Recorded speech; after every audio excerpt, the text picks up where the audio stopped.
Assalamualaikum warahmatullahi wabarakatuh. Kami dari kelompok 5 beranggotakan Revita Adinda Putri, saya sendiri dengan NIM 2130210081, dan rekan saya Mayang Putri Aryani dengan NIM 2130210061. Di sini kami akan melakukan video presentasi mengenai pendekatan behavioral klasik dan operan untuk pembelajaran. Baiklah, yang pertama, pendekatan behavioral.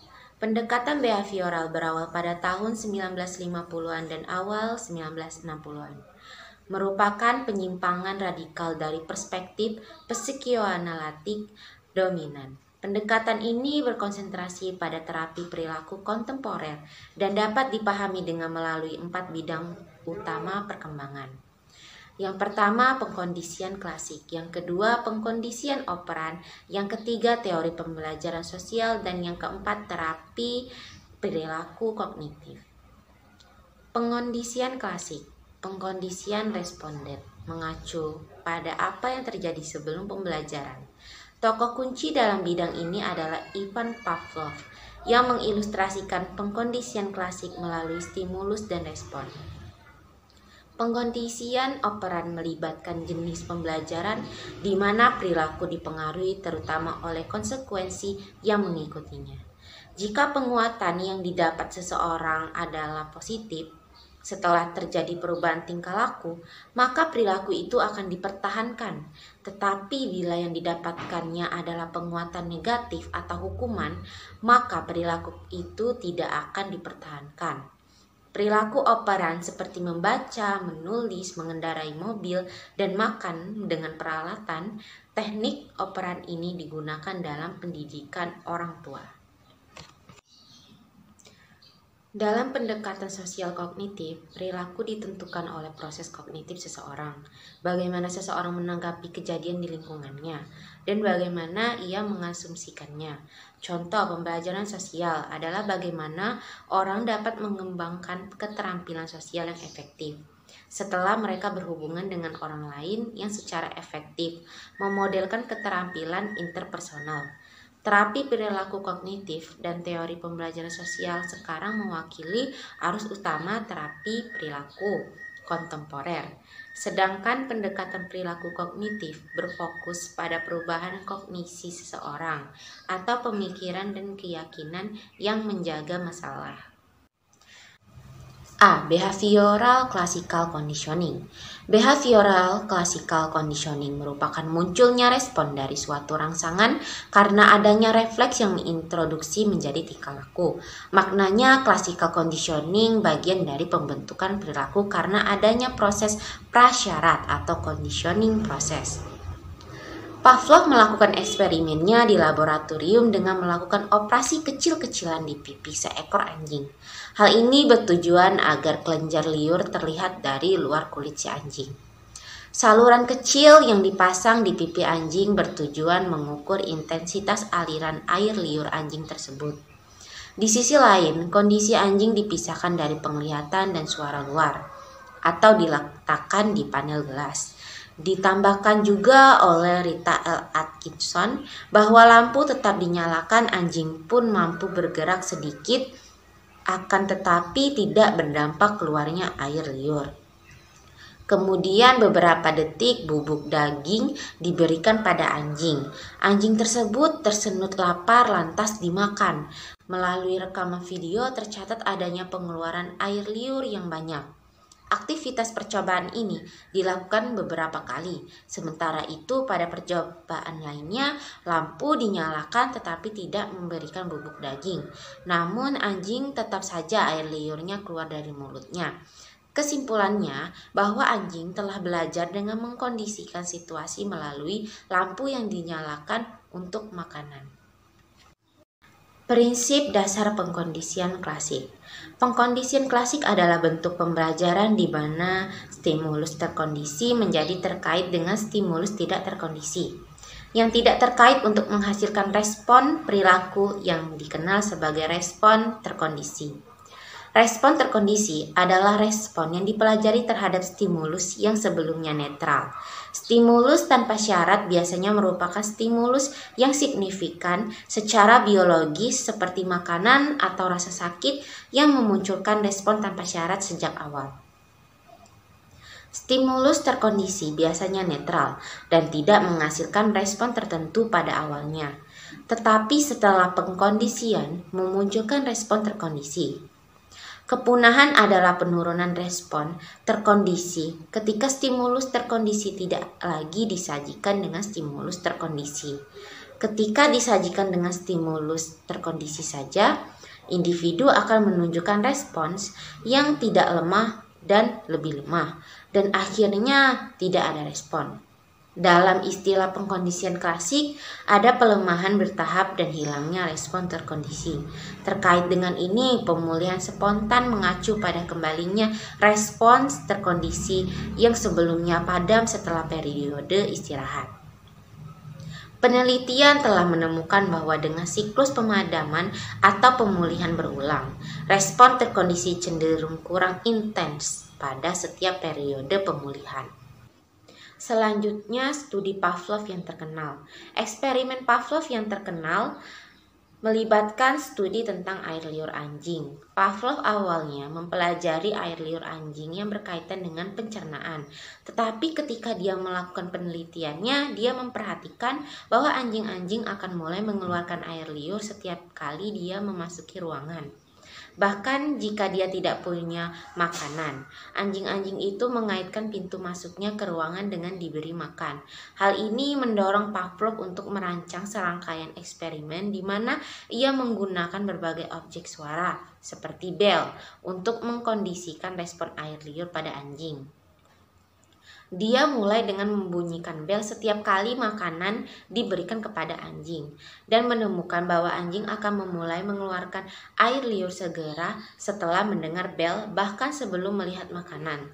Setelah beberapa waktu, Pavlov mulai membunyikan bel tanpa memberikan makanan sama sekali dan menemukan bahwa anjing-anjing terus mengeluarkan air liur saat mendengar suara bel meskipun tidak ada makanan. Mereka telah belajar mengasosiasikan suara bel dengan diberi makan. Jika kita melihat eksperimen Pavlov, kita dapat mengidentifikasi 4 faktor pengkondisian klasik yang bekerja. Respon tanpa syarat adalah air liur alami anjing dalam menanggapi, melihat, atau mencium makanan mereka. Stimulus tanpa syarat adalah penglihatan atau bau dari makanan itu sendiri.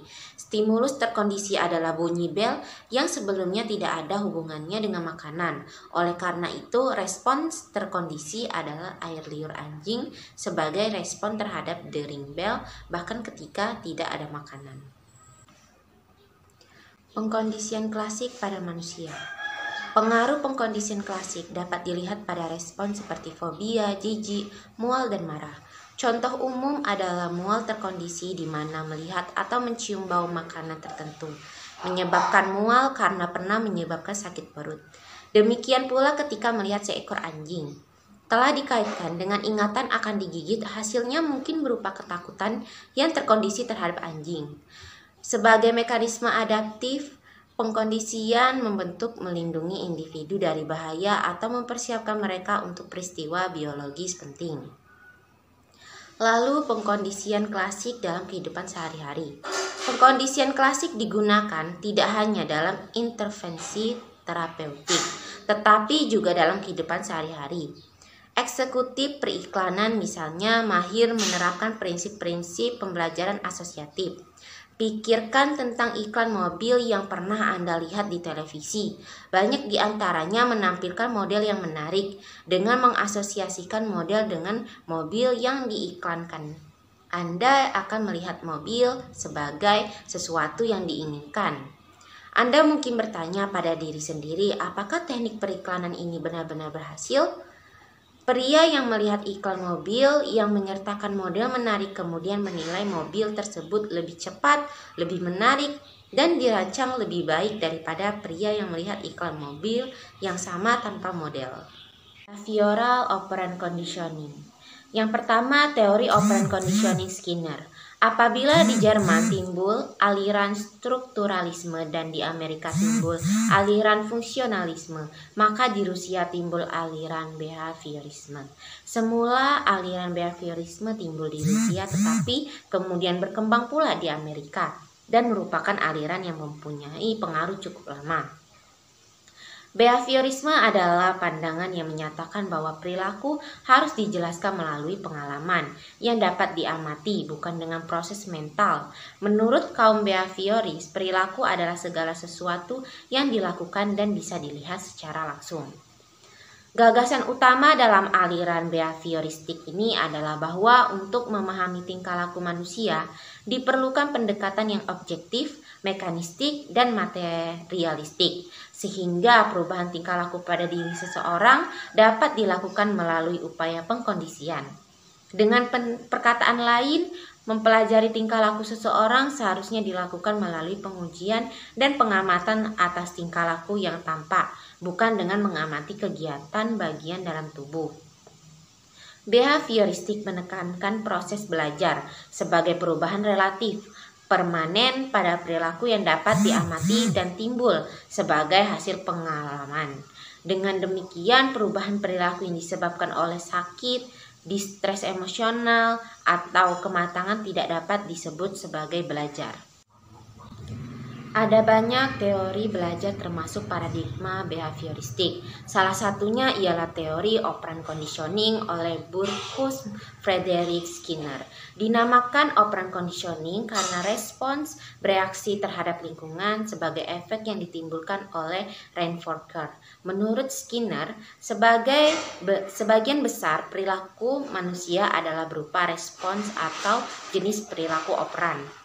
Kemungkinan dimodifikasi perilaku tersebut juga boleh dikatakan tak terbatas. Fokus penelitian ini adalah bagaimana menimbulkan, mengembangkan, dan memodifikasi perilaku operan tersebut dengan penguatan atau reinforcement. Apabila diaplikasikan dalam teori pembelajaran, maka pengkondisian operan Skinner adalah proses belajar dengan mengendalikan semua respon, kemudian disesuaikan dengan konsekuensi atau resiko. Dengan demikian, individu akan cenderung mengulang respon-respon yang diikuti oleh penguatan. Maksudnya, proses belajar yang baik terjadi bila pendidik mampu mengendalikan seluruh respon yang muncul dari para peserta didik. Kemudian memberikan penguatannya supaya mereka mampu mencapai sasaran belajar. Kesimpulannya adalah teori Burghuis Frederick Skinner berfokus pada bagaimana cara menimbulkan respon peserta didik dan kemudian diberikan penguatan sehingga tujuan belajar dapat tercapai. 2 prinsip-prinsip operant conditioning. A. Reinforcement. Reinforcement merupakan proses yang memperkuat perilaku atau memperbesar kesempatan supaya perilaku tersebut terjadi lagi. Ada 2 kategori umum reinforcement, yaitu positif dan negatif.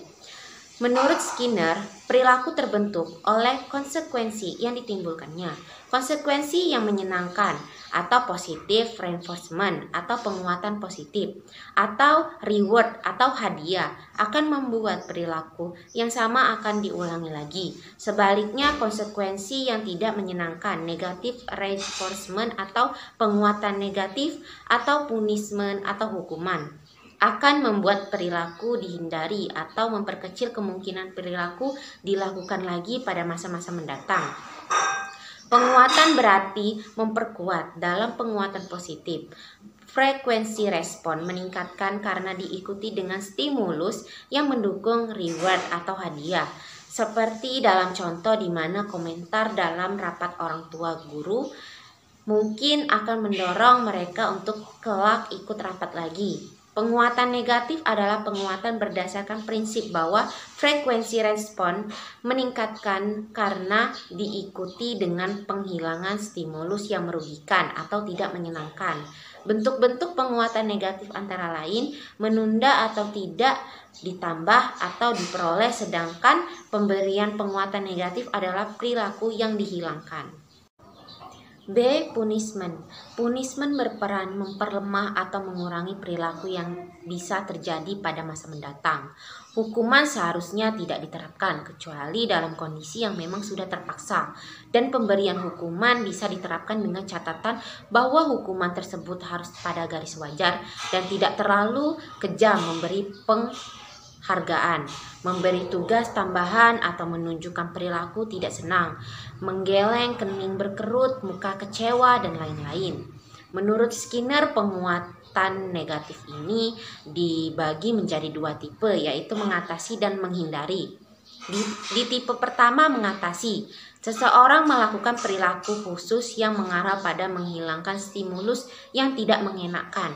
Sebagai contoh, jika seseorang yang menderita sakit kepala mencoba obat jenis baru sehingga sakit kepalanya cepat hilang, maka orang ini kemungkinan akan menggunakan obat itu lagi jika terserang sakit kepala. Sementara itu, tipe kedua, menghindari, adalah seseorang melakukan penghindaran terhadap sesuatu yang tidak menyenangkan. Contohnya, pengemudi kemungkinan mengambil jalur tepi jalan raya untuk menghindari tabrakan beruntun. Pengusaha membayar pajak untuk menghindari denda dan hukuman, dan peserta didik mengerjakan pekerjaan rumahnya untuk menghindari nilai buruk. Dalam proses pembelajaran, Skinner menganggap bahwa reward atau penguat merupakan faktor terpenting, sebab penguatan bisa meramal dan mengontrol tingkah laku seseorang. Satu cara untuk mengingat perbedaan antara penguatan positif dan negatif adalah dalam penguatan positif. Ada sesuatu yang ditambahkan atau diperoleh dalam penguatan negatif. Ada sesuatu yang dikurangi atau dihilangkan. C. Shaping. Shaping atau pembentukan respon merupakan teknik yang dilakukan dengan cara menguatkan organisme pada setiap kali ia bertindak ke arah yang diinginkan, sehingga ia menguasai atau belajar merespon sampai suatu saat tidak perlu lagi menguatkan respon tersebut. Pembentukan respon terdiri atas dua komponen, yaitu differential reinforcement atau penguat diferensial, yang berarti sebagai respon diperkuat dan sebagian lainnya tidak. Successive approximation atau kedekatan suksesif, yaitu fakta bahwa respon-respon yang semakin sama dengan yang diinginkan oleh eksperimental yang akan diperkuat. Maka dapat disimpulkan dari shaping ialah pembentukan suatu perilaku yang sudah memiliki komponen-komponen yang telah terencana, sehingga apabila komponen pertama telah tercapai, maka dilanjutkan ke komponen berikutnya sampai perilaku mendekati kepada perilaku yang diharapkan. Selanjutnya, generalization dan discrimination, di mana generalisasi merupakan penyamarataan perilaku atau respon dari stimulasi yang sama untuk diaplikasikan dalam bentuk yang lain. Dengan kata lain, individu cenderung melakukan generalisasi terhadap sesuatu yang dipelajarinya. Contoh, anak kecil yang mendapatkan penguatan kasih sayang dari orang tuanya lantaran meminang dan menyayangi anjing keluarga, maka ia akan segera menggeneralisasikan respon minang anjing tersebut dengan anjing yang lain. Biarpun demikian, generalisasi dapat dikekang dengan latihan diskriminasi. Diskriminasi merupakan respon individu terhadap suatu penguatan, tetapi tidak terhadap jenis penguatan yang lain. Latihan diskriminasi ini akan efektif jika terdapat stimulasi diskriminatif yang jelas dalam perbedaan kasus. Lalu, respon harus dilakukan secara khusus dan mesti memperoleh penekanan. Diskriminasi merupakan suatu proses belajar bahwa suatu perilaku akan diperkuat dalam suatu situasi, namun tidak dengan situasi lain. Seseorang akan belajar bahwa menceritakan leluconnya di tempat ibadah atau dalam situasi bisnis akan memerlukan keseriusan. Yang memerlukan keseriusan niscaya tidak akan menyebabkan orang tertawa. Maka orang tersebut akan belajar menceritakan leluconnya hanya ketika ia berada dalam situasi riuh dan banyak orang. Dalam belajar penguatan, perilaku merupakan bagian penting dalam operament conditioning. Adapun analisis perilaku terapan dalam pendidikan. Apa itu analisis perilaku terapan? Istilah analisis perilaku terapan mengacu pada jenis prosedur itu menggunakan prinsip atau teknik psikolog belajar untuk memodifikasi jenis prosedur perilaku yang orang untuk membutuhkan bantuan. Lebih khusus, analisis perilaku yang diterapkan didasarkan pada paradigma Skinnerian. Secara umum ini terdiri dari pengantian perilaku yang tidak pantas untuk fungsional lain yang setara tetapi tidak diinginkan. Untuk ini perlu dilakukan di tempat pertama analisis fungsional perilaku, yaitu menentukan kontingensi antara jawaban, motivasi untuk melaksanakannya, rangsangan yang mendahulunya, dan konsekuensi yang mempertahankannya.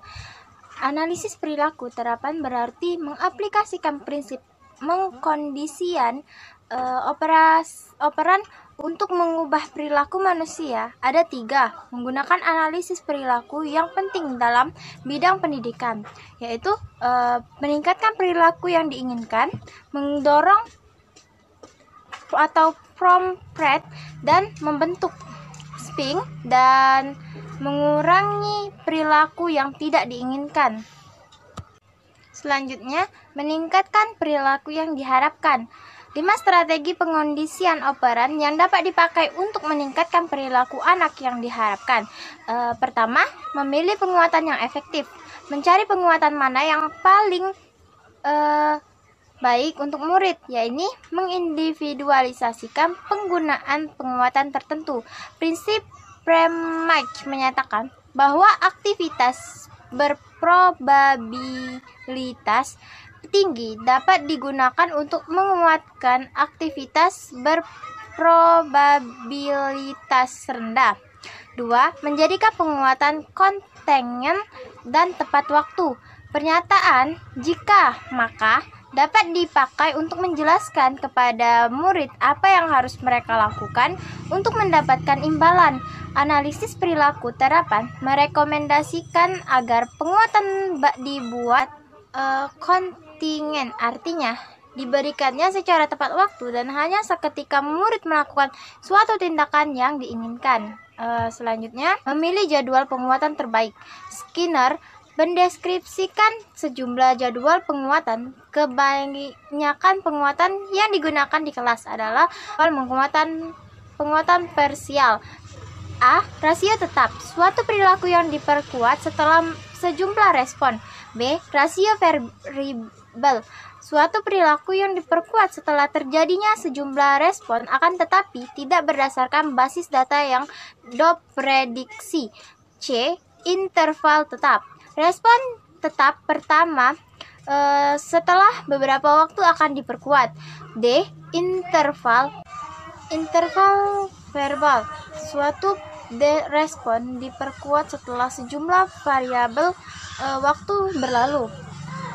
Perjanjian atau connecting adalah penempatan kontingensi penguatan dalam kesepakatan tertulis. Jika muncul problem dan anak tidak bertindak sesuai harapan, guru dapat merujuk anak pada perjanjian yang mereka sepakati. Selanjutnya, 5. Penggunaan penguatan negatif secara efektif. Meskipun penguatan negatif dapat meningkatkan perilaku yang diharapkan, cara ini harus dilakukan dengan cara yang sangat hati-hati untuk anak yang tidak memiliki kemampuan regulasi yang baik. Selanjutnya, 6. Penggunaan prompt atau saping. Sebuah prompt atau dorongan adalah stimulus tambahan atau petunjuk tambahan yang meningkatkan kemungkinan suatu stimulus diskriminatif akan menghasilkan hasil yang diinginkan.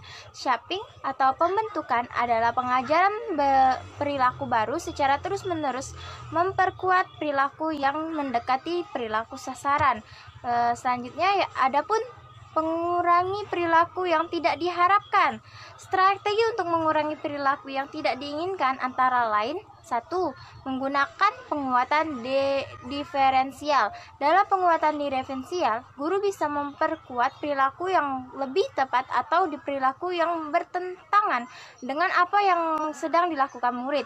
Kedua, menghentikan penguatan.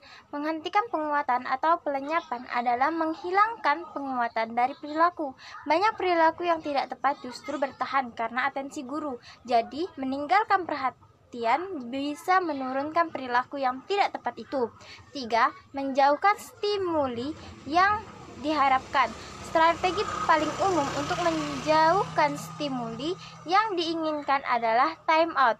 Strategi kedua adalah respon court, yaitu dengan menjauhkan penguatan positif seperti preferred dari murid. 4. Menjanjikan stimuli yang tidak menyenangkan. Stimuli tidak disukai menjadi sebentuk hukuman hanya jika ia menurunkan perilaku. Baik paling umum dari hukuman di kelas adalah teguran verbal. Hukuman fisik tidak boleh dipakai di kelas. Selanjutnya, bila dipakai secara harus digunakan sebagai operasi terakhir diiringi dengan penguatan atas respon yang diharapkan. Hukuman fisik tidak boleh dipakai di kelas. Selanjutnya, bila dipakai secara efektif behavioral dapat membantu dengan mengelola kelas. Stirikus mengatakan bahwa pendekatan ini terlalu menekan pada kontrol eksternal dan kurang memperhatikan kontrol internal. Mereka juga berargumen bahwa mengabaikan faktor kognitif berarti menyia-nyiakan potensi murid dengan besar. Para pengkritik itu memperingatkan bahwa guru yang terlalu fokus pada pengelolaan kelas dapat menggunakan teknik operan mungkin akan terlalu memperhatikan perilaku dan kurang memperhatikan pembelajaran akademik. Selanjutnya, pendekatan kognitif sosial untuk pembelajaran. Teori kognitif sosial adalah sebuah istilah baru yang dalam teori pembelajaran sosial. Istilah ini dikemukakan oleh tokoh bernama Albert Bandura. Dalam beberapa publikasi, Bandura telah menguraikan proses pembelajaran sosial yang menyangkut faktor kognitif dan perilaku yang mempengaruhi masyarakat dalam proses pembelajaran sosial. Kognitif sosial ialah sebuah gagasan yang menekankan pendapat bahwasanya mayoritas kegiatan belajar individu berlangsung di lingkungan sosial. Melalui kegiatan mengamati orang lain, individu akan mendapatkan pengalaman, moral, skill, strategi, kepercayaan, dan perilaku. Bandura menjelaskan bahwa karakteristik khas lainnya dari teori kognitif sosial adalah peran utama yang diberikannya pada fungsi-fungsi pengaturan diri. Orang berperilaku bukan sekadar untuk menyesuaikan diri dengan kecenderungan orang lain. Kebanyakan perilaku mereka dimotivasi dan diatur oleh standar internal dan reaksi-reaksi terhadap tindakan mereka sendiri yang berkait dengan penilaian diri. Fokus pembelajaran dari ini adalah untuk menggantikan pengalaman. Walaupun manusia mampu dan telah belajar behavioral, mereka tetap belajar kecenderungan mayoritas dari pengamatan perilaku orang lain. Mungkin sekian dari presentasi dari kami. Jika ada kesalahan, kami mohon maaf. Pada Tuhan kami memohon ampun.